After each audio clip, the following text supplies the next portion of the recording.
He was having a wedding party. Well, the show Boys in the Hood, where they walk in and they're sitting around a console and there's all of them, and Cube, he pulls out like a MacBook, like an early MacBook. Hey, I'm working on a movie. Well, then that happened in real life, but it wasn't a MacBook, it was a script. And Pooh said, I'm working on a movie. And there was Pooh, Cube standing up. It was me, MC Threat, Yo-Yo, MC8. We were like on this console. And that was Ice Cube's crib. Wow. Well, they're talking about they're going to do one more, from what I heard recently. I hope so. He's going to do one more. That's a good chance to get on the soundtrack. Oh, yeah. KSYM, San Antonio College Radio. This is the Urban Suite D Major, Cheryl Metal. Special guest still in studio, been Diggin, Cien, Louie Dollars, Era, Rick Rude. Great conversations off air. So just now coming back on there, you was just mentioning about how Friday became B with DJ Boo with the script. It came what? With DJ Boo. How DJ Pooh came about with the script for Friday. I was at DJ Pooh's wedding party. I got invited because I was living with Yo-Yo. Mm-hmm. And what happened in real life was a scene that happened in Boys in the Hood when he's introducing, hey, I'm working on a script, and he gives the computer on the table. But back then it was just a rough draft screenplay on paper. And to witness that in reality, and then to see the movie and to have that in there, like, because sometimes I ask myself, was I really there? Was I really paying rent and lifting up mattresses and pulling $4,000 and there's nothing but money? Was it really me talking to CPO when he did that song Homicide with DJ Train, rest in peace? Like, to be actually there, and the blessing that I had of being there is that they always told me that if they ever look to you and say, hey, what do you think about this? And you've been in the session all day, you got to be constructive criticism. You know, we ain't going to hold nothing back.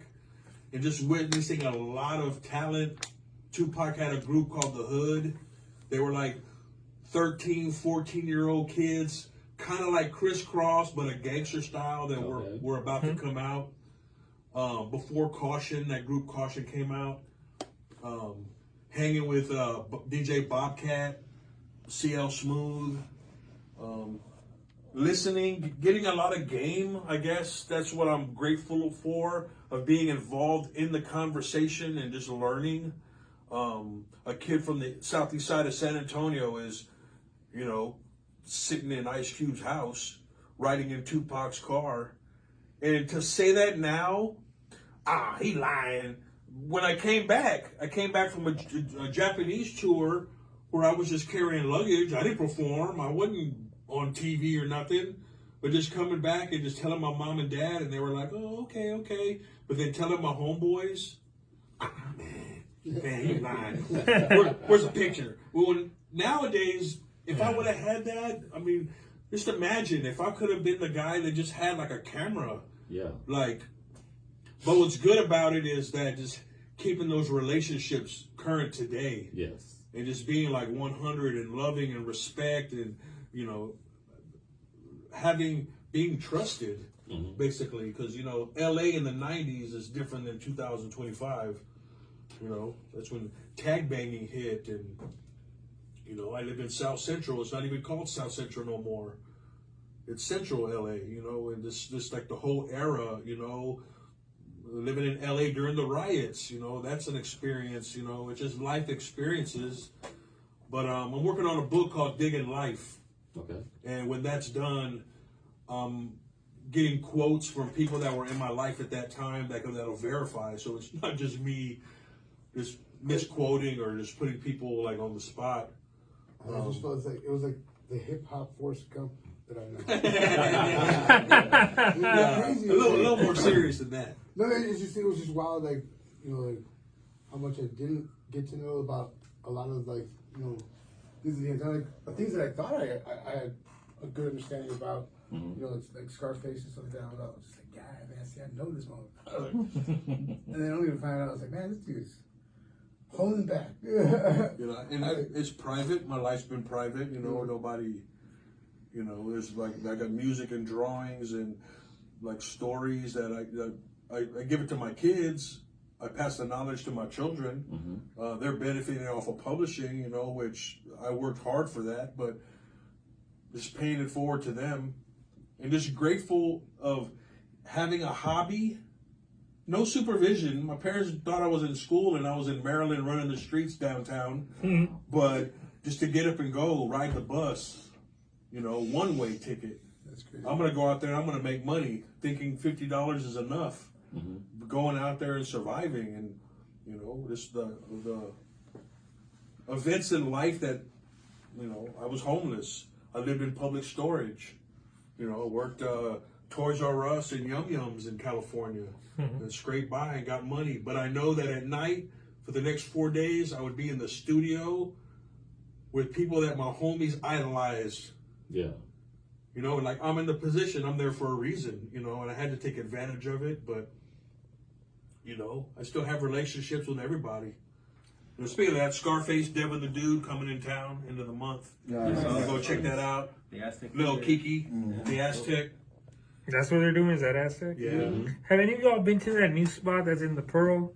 The one they did the Far Side at, right? Yeah, we went to the Far Side. So how Table Hall. So how is that venue? It's cool. It's not. It looks nice.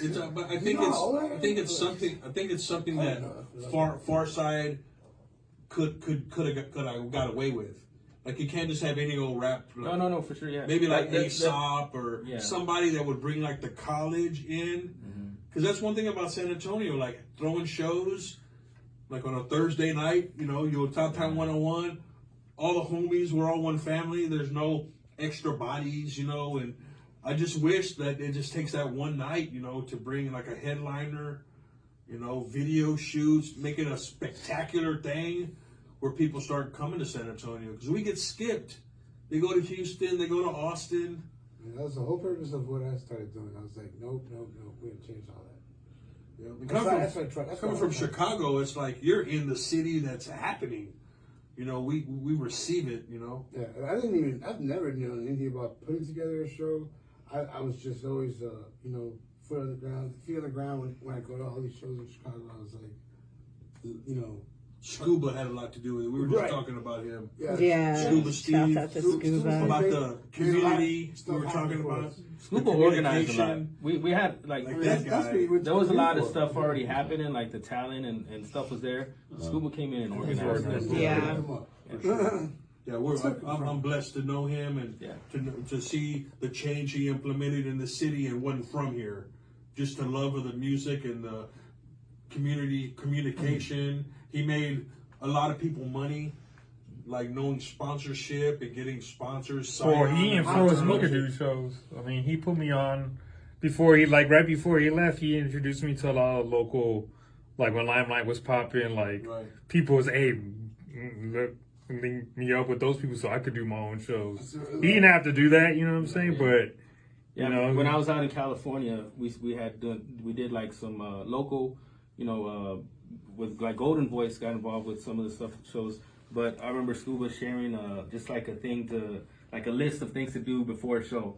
Like it was like, and he had it all organized. It was like on a spreadsheet, and it was like, and so again, it's something he didn't have to do, but it was just like a checkoff list. Like make sure you got all this done for your artists. Right. So yeah. Man. And he's at Vans now. Yes, he is. Yeah, so he's doing great things. Just come back, visit us. I was just talking about like the first day I met him. I was like, who let this guy get into the cipher? Like we were Who's his one? And I was like, what's your name? He's like, Steve. I was like, Scuba Steve. And that's it. Oh, is that where it came from? Well, because I mean, you see him in that paper with the primates. He's super young. Yeah. Or Scuba Gooding Jr. Yeah. Well, senior or junior? Senior. He was senior, right? Okay, Scuba Gooding Senior. Yeah. Yeah. I just call him Scub Dog. Scub Dog. Let's go ahead and get into some more music, y'all. Right now, brand new music from Blacklick and Dub Sonata, plus the latest from Four Eyes coming up. But right now, FU and Deep. This is a song about nothing. Do not go anywhere. More coming up. This is the Urban Suite KSYM San Antonio College Radio.